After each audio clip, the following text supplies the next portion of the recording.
Hello everyone. पिछले 2-3 week से आपके साथ इस यूट्यूब चैनल पे मैं डिस्कशन कर रहा था with respect to topics of international relations, खास करके जो न्यूज़ में थे। और अब थोड़ा सा उनमें एक सैचुरेशन आया है, तो मैंने सोचा कि क्यों ना हम एक कुछ नए पर्सपेक्टिव और नए टॉपिक पे चर्चा करें। आज मंडे है और मैंने सोचा कि क्यों ना अगले 3-4 वीडियोस में आपके साथ कुछ मॉडर्न इंडियन हिस्ट्री को लेके कुछ नए फ्रेश पर्सपेक्टिव्स आपके साथ शेयर करूं। आज के वीडियो का हमारा टॉपिक बड़ा क्लियर और सिंपल है। हम ये पॉइंट को डिस्कस करना चाहते हैं कि जो revolutionary phase of Indian national movement था, ये रेवोल्यूशनरी फेज की फिलॉसफी क्या थी।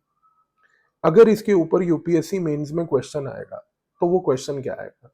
तो माय सजेशन इज कि आप पहले क्वेश्चन के कॉन्स्ट्रक्ट को समझ लो। क्वेश्चन ये आ सकता है आपको कि भाई, did the revolutionary phase emerge as a by product of a socio cultural vacuum in India, और वॉज इट समथिंग एल्स। आप एक चीज को समझो। What I am trying to say is कि अभी तक जितनी भी हमारी इंडियन हिस्ट्री में नेशनल मूवमेंट को लेके ऑफिशियल स्टडीज हुई हैं, वो जनरली ये कहती हैं कि जो नेशनल मूवमेंट का रेवोल्यूशनरी फेज था, जो मॉडरेट्स के बाद रेवोल्यूशनरी फेज आता है, वो कहते हैं कि भाई that phase was a by product of certain socio cultural vacuum in the country. अब पहली बात तो ये क्यों कहते हैं, वो इसलिए कहते हैं क्योंकि वो मॉडरेट पीरियड को एनालाइज करते हैं। वो कहते हैं कि भाई मॉडरेट्स जो थे, जो नेशनल मूवमेंट के इनिशियल ड्राइवर्स थे, वो मॉडरेट्स नेशनल मूवमेंट को जब ड्राइव कर रहे थे, उस टाइम पे उनका क्योंकि मासेस के साथ कनेक्ट नहीं था, तो जो सोशियो कल्चरल ग्रीवेंसेस थी पूरी सोसाइटी की, उसको मॉडरेट्स समझ नहीं पाए। As a result of which, because the moderates could not understand the larger socio-cultural, socio-political grievances, as they lacked the connect with the masses, इसकी वजह से ये हुआ कि the revolutionary phase was born. This is one of the perspectives in which writers today have written history. लेकिन आज मैं आपको एक नया पर्सपेक्टिव दे रहा हूं। मैं कह रहा हूं कि भाई, let's look at it from a different angle. Can we say कि revolutionary phase of national movement is a byproduct of an intellectual ferment of the period। देखो, ये क्वेश्चन इसी तरीके से आएगा एग्जाम में कि नेशनल मूवमेंट्स और revolutionary phase which was a by product of an intellectual ferment, यानी कि कुछ इंटेलेक्चुअल लेवल पे, डीप लेवल पे शेकअप हुआ सोसाइटी में, जो रिस्पॉन्सिबल है रेवोल्यूशनरी फेज के इमरजेंस को लेके। How do we see this? Let's look at it from two point of views. 1857 तक ब्रिटिशर्स ने क्या किया? 1857 तक ब्रिटिशर्स की पॉलिसी बड़ी सिंपल थी कि भाई, पहले तो टेरिटोरियली इंडिया को कॉन्कर करो, कैप्चर करो, एडमिनिस्ट्रेटिवली पूरे इंडिया को कंट्रोल करो। 1857 तक ये ब्रिटिश की पॉलिसी थी।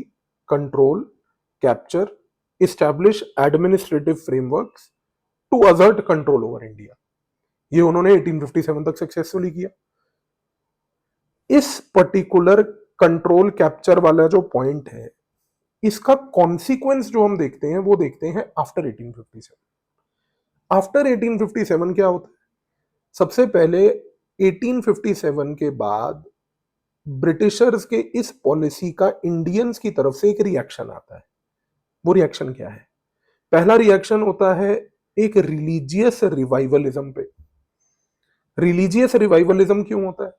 रिलीजियस रिवाइवलिज्म इसलिए होता है क्योंकि एक सेपरेट वीडियो में मैं आपके साथ इसके बारे में भी डिस्कस करूंगा, क्योंकि ब्रिटिशर्स 1857 तक जब कैप्चर कंट्रोल कर रहे होते हैं इंडिया को, एडमिनिस्ट्रेटिवली उसको एक स्ट्रक्चर में लाके यूनिफाई करने की कोशिश कर रहे होते हैं, उस टाइम पे ब्रिटिशर्स क्रिश्चियन मिशनरीज का यूज करके इंडियन ट्रेडिशन और इंडियन कल्चर को मॉक करते हैं। मॉक करते हैं मतलब उसको नीचा दिखाते हैं।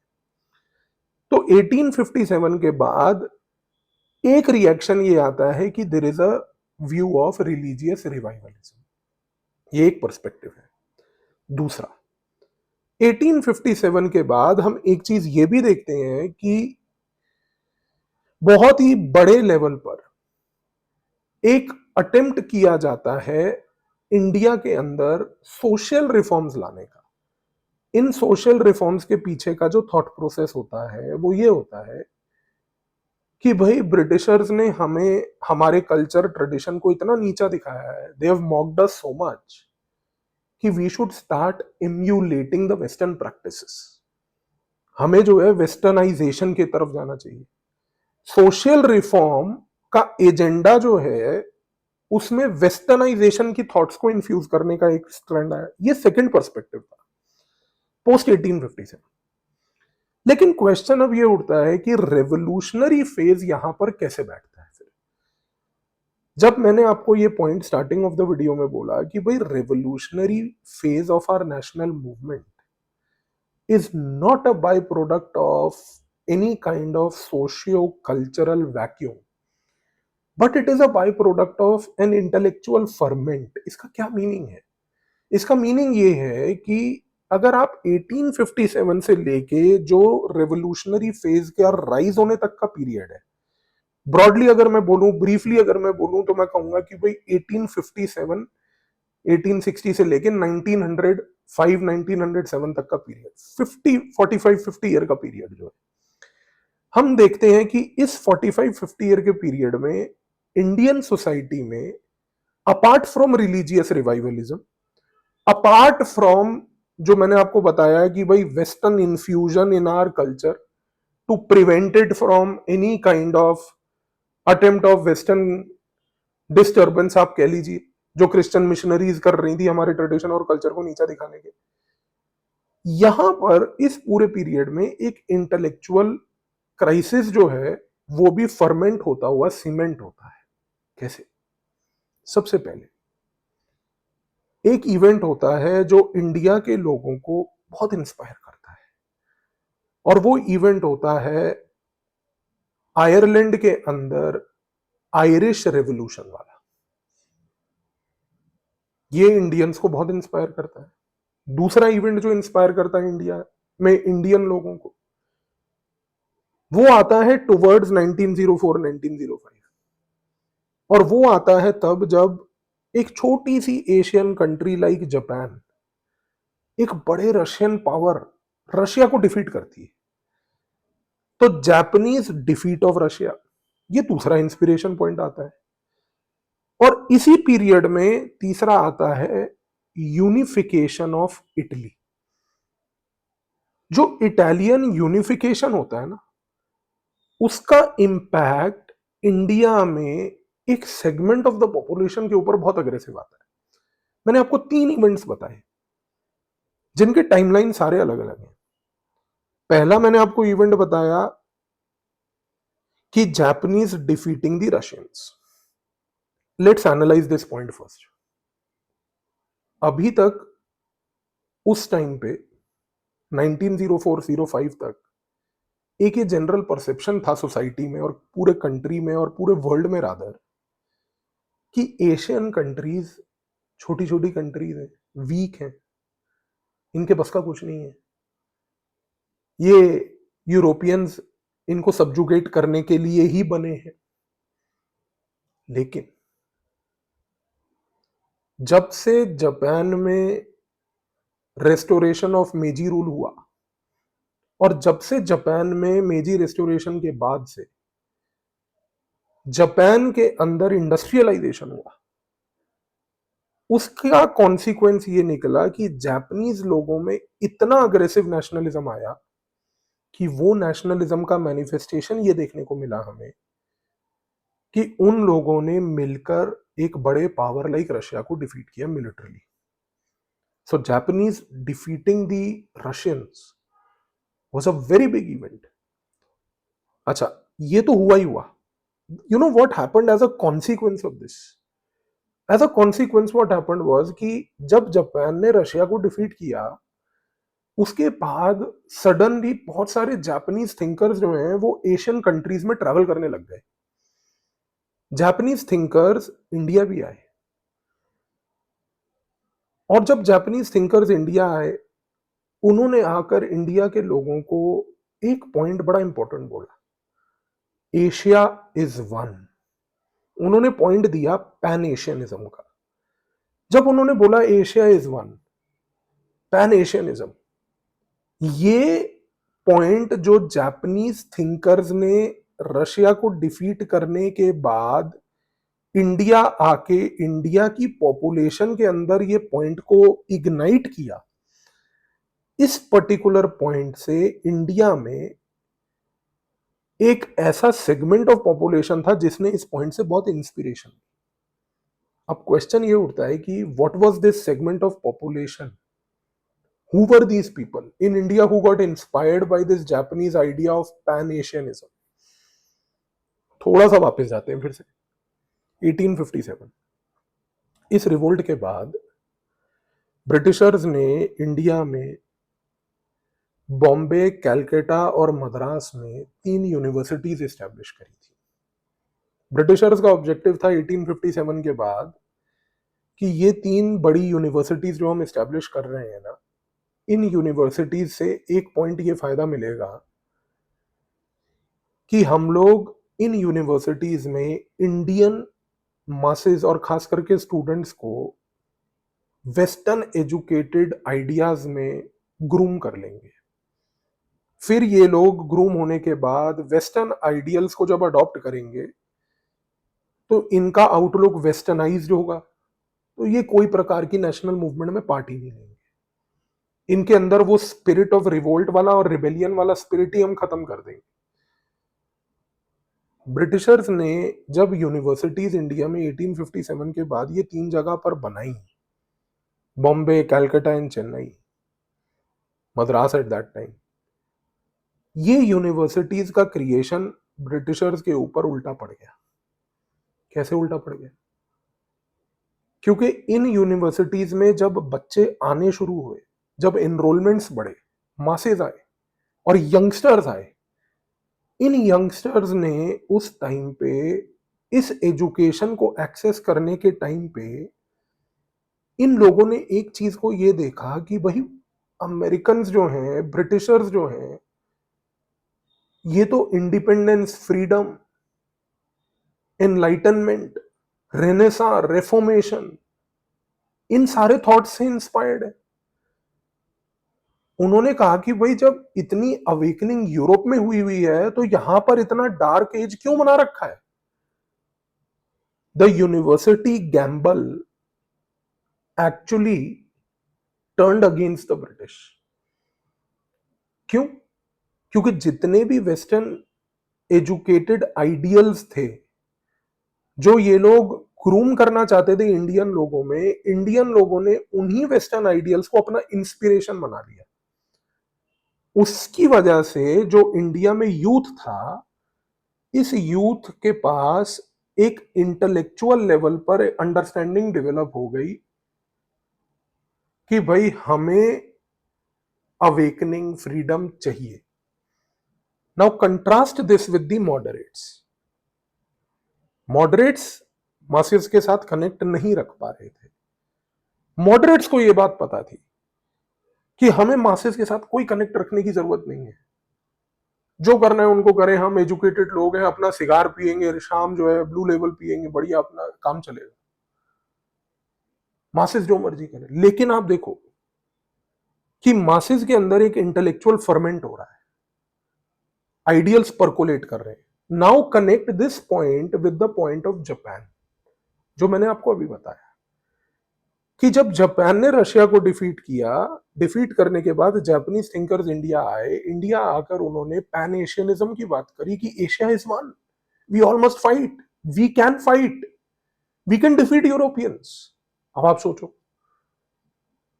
ये एक इंटेलेक्चुअल करंट था which gave birth to the idea of the revolutionary phase. This point proves कि revolutionary phase was number one not born out of a socio-cultural vacuum, जो मैंने आपको बताया। दूसरी चीज देखो, आयरिश रेवोल्यूशन जो हुआ, आयरिश रेवोल्यूशन की वजह से क्या हुआ कि इंडिया में हमारे यहाँ के जो यूनिवर्सिटी में पढ़ रहे एजुकेटेड यूथ थे, इन्होंने आयरिश रेवोल्यूशन से, इटालियन यूनिफिकेशन से इन दोनों इवेंट से बहुत इंस्पिरेशन ली। कैसे? इटालियन यूनिफिकेशन एक ऐसा इवेंट है जो 1857 के बाद से लेके 1907 के बीच के पीरियड में होता है। इटालियन यूनिफिकेशन एक ऐसा इवेंट है जिसका इंस्पिरेशन इस यूनिवर्सिटी कॉलेज में पढ़ने वाली एजुकेटेड क्लास के माइंड के ऊपर सबसे ज्यादा होता है, और उसके दो रीजन है। फर्स्ट रीजन ये है कि इटालियन यूनिफिकेशन के टाइम पे जो कोर आइडिया था वो क्या था?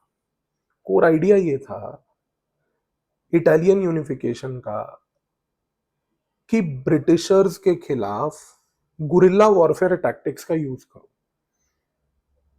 ब्रिटिशर्स जिन्होंने रेनेसा रेफॉर्मेशन के बाद, ज्योग्राफिकल डिस्कवरीज के बाद, इनलाइटनमेंट के बाद इंडस्ट्रियल रेवोल्यूशन जब किया था, तो उस समय उस इंडस्ट्रियल रेवोल्यूशन के टाइम पे ब्रिटिशर्स ने इंडस्ट्रियल इनोवेशंस किए थे।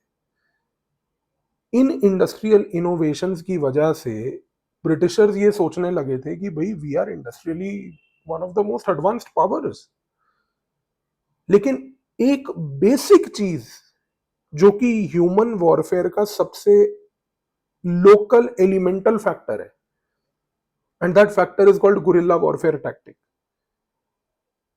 इटालियन यूनिफिकेशन ने यह प्रूव किया कि Europeans like British can be defeated, French can be tackled if guerrilla warfare is unleashed upon them. अच्छा, अब इसका इंपैक्ट इंडिया पे देखो क्या हुआ। इंडिया में उस टाइम पे ये जो एजुकेटेड क्लास थी, जब इन्होंने ये पॉइंट गुरिल्ला वॉरफेयर का देखा ना, इस गुरिल्ला वॉरफेयर के पॉइंट को उन्होंने अपने इंडियंस के साथ जोड़ लिया, क्योंकि ये एक ऐसा पीरियड था जिसके कुछ टाइम पहले, just prior to some time before that, India में छत्रपति शिवाजी महाराज ने और गुरु गोविंद सिंह जी ने गुरिल्ला वॉरफेयर टैक्टिक्स यूज किए थे। रंजीत सिंह ने पंजाब में गुरिल्ला वॉरफेयर टैक्टिक्स यूज किए थे। अब आप एक चीज को देखो, गुरिल्ला वॉरफेयर के टैक्टिक्स जो कि इटालियन यूनिफिकेशन ने एक थॉट के पॉइंट ऑफ व्यू से इग्नाइट किए, गुरिल्ला वॉरफेयर के टैक्टिक्स जिसको इंडियन पॉपुलेशन ने, एजुकेटेड पॉपुलेशन ने इंस्टेंटली जोड़ा छत्रपति शिवाजी महाराज, महाराजा रंजीत सिंह एंड गुरु गोविंद सिंह से, as a result of which Italian unification का एक इंटेलेक्चुअल पॉइंट जो इंडियन रेवोल्यूशनरीज के माइंड में बैठा, वो ये था कि the British have to be tackled only through guerrilla tactics. अच्छा, अब आप एक चीज को ऑब्जर्व करो, जब हम रेवोल्यूशनरी फेज की बात करते हैं, रेवोल्यूशनरी फेज में एक पॉइंट अक्सर ये बोला जाता है कि रेवोल्यूशनरी पीरियड में ये जितने भी ये रेवोल्यूशनरीज थे, दे committed individual acts of heroism. आप एनसीईआरटी उठा लो, आप बिपिन चंद्रा की इंडिया स्ट्रगल फॉर इंडिपेंडेंस उठा लो, खैर वो अब कोई पढ़ता नहीं क्योंकि प्रोपेगेंडा बुक है, बट आप कोई भी स्टैंडर्ड मॉडर्न इंडिया की बुक उठा लो, आपने ये पॉइंट जरूर ऑब्जर्व किया होगा जो मैंने अभी आपको बोला कि Indian revolutionaries committed individual acts of heroism. इसका क्या मीनिंग है? इसका मीनिंग ये है कि जब हम रेवोल्यूशनरी फेज पढ़ते हैं, हमने एक चीज ये देखी है कि जितने भी ये रेवोल्यूशनरीज थे, ये इंडिविजुअली छोटे छोटे ग्रुप्स में एक्ट करके किसी ब्रिटिश वाले को मार देते थे, किसी ब्रिटिश ब्यूरोक्रेट को टारगेट करते थे, किसी लेफ्टिनेंट गवर्नर को टारगेट करते थे, कोई मिलिट्री वाले को टारगेट करते थे। अब आप कनेक्ट करके देखो कि ये जो रेवोल्यूशनरी फेज में इंडिविजुअल एक्ट्स ऑफ हीरोइज्म है, कभी आपने ये चीज सोची कि why individual acts of heroism? मतलब इसका इंस्पिरेशन कहां से आया?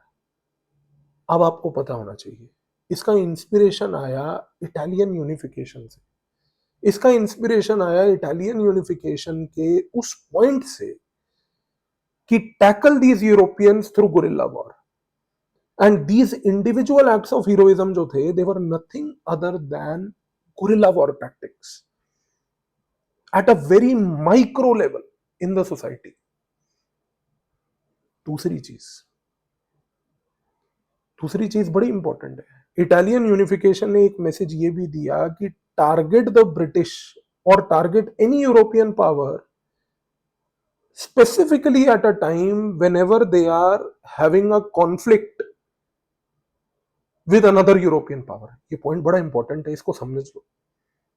इटालियन यूनिफिकेशन से एक पॉइंट ये निकला कि किसी भी यूरोपियन पावर को अगर आप टैकल करना चाहते हो ना, सबसे इजी तरीका है टैकल करने का कि उस यूरोपियन पावर के ऊपर गुरिल्ला वॉर के टैक्टिक्स तब करो जिसका इफेक्ट डबल होगा जब वो यूरोपियन पावर किसी दूसरे यूरोपियन पावर के साथ किसी कॉन्फ्लिक्ट में बिजी है। यानी कि दो यूरोपियंस के बीच में लड़ाई हो रही है, लेट्स से कि ब्रिटिश एंड फ्रेंच के बीच में लड़ाई हो रही है। कितनी कॉमन थी, यूरोप के थिएटर में वॉर्स होते थे। पॉइंट को समझो, ये पॉइंट का इंप्लीकेशन हमारे नेशनल मूवमेंट में एंड तक है। और ये अब आप समझोगे इसलिए क्योंकि जब ब्रिटिशर्स एक बड़े कॉन्फ्लिक्ट में किसी दूसरे पावर के साथ इन्वॉल्व होते थे, हमारे नेशनल मूवमेंट के अंदर एक सेगमेंट था जो हमेशा ये कहता था, don't support the British, Indians should not support the British. And one of the persons who was pioneers in this approach later on was none other but Subhash Chandra Bose. जब सुभाष चंद्र बोस ने इवेंचुअली कांग्रेस से रिजाइन करके फॉरवर्ड ब्लॉक बनाया था, उनका सबसे बड़ा objective, उनका जो फिलोसॉफिकल थॉट था वो यहां से डिराइव होता है कि Britishers are involve in a world war, मरने दो उनको सपोर्ट मत करो उस टाइम पे, they are weak at that time, their weakness should be your strength. लेकिन कांग्रेस ये बात समझ नहीं पाई थी, इसीलिए तो गांधी जी हमेशा जाके हम आपका सपोर्ट करेंगे। So try and understand this. Italian unification ने ये दो इंटेलेक्चुअल करंट्स जो मैंने आपको बताया, जापान एंड इटालियन यूनिफिकेशन, ये दो इंटेलेक्चुअल करंट्स जो हैं ये इंडियन नेशनल मूवमेंट की पूरी हिस्ट्री में अनएक्सप्लोर्ड है। हम इंडियन नेशनल मूवमेंट में रेवोल्यूशनरी फेज को एक रिएक्शनरी फेज के नजरिए से देखते हैं कि भाई मॉडरेट्स निकम्मे थे, इनकॉम्पिटेंट थे, तो उसका रिएक्शन था रेवोल्यूशनरीज। लेकिन रेवोल्यूशनरीज जो हैं वो किसी भी प्रकार के, आप समझिए इस चीज को, कि वो रिएक्टेंट्स नहीं थे, वो किसी सोशियो कल्चरल वैक्यूम में राइज नहीं किए थे। ब्रिटिशर्स का यूनिवर्सिटीज का क्रिएशन, उस यूनिवर्सिटी के क्रिएशन से सोसाइटी में एक इंटेलेक्चुअल फर्मेंट, उस इंटेलेक्चुअल फर्मेंट से Italian unification, Irish revolution, Japanese defeat of Russia, और सबसे बड़ी बात, Japanese propagation of the idea of pan Asianism. ये जो इंटेलेक्चुअल करंट्स को अगर आप पूरा एक लार्जर कैनवस पे ऑब्जर्व करते हो, तो इसको समझने के बाद अब आप इस पॉइंट को समझोगे, जो पॉइंट मैंने वीडियो के स्टार्टिंग में बोला था कि भाई revolutionary phase of national movement is a by product of intellectual ferment of the age. अगर आप ये पॉइंट समझ गए और अगर आपने वीडियो ध्यान से सुना, तो अब आपके दिमाग में एक नया पर्सपेक्टिव होगा। आई होप आपको ये चीज समझ आई होगी। वीडियो के नीचे कमेंट करके मुझे जरूर बताइएगा कि did you feel that you got a fresh perspective here of looking at revolutionaries और नॉट, बिकॉज आने वाले वीडियोस में आपको कुछ इसी प्रकार के यूनिक एंड फ्रेश पर्सपेक्टिव्स देने की मैं मॉडर्न इंडियन हिस्ट्री के पर्सपेक्टिव से कोशिश करूंगा। Let me know in the comments below. Thank you.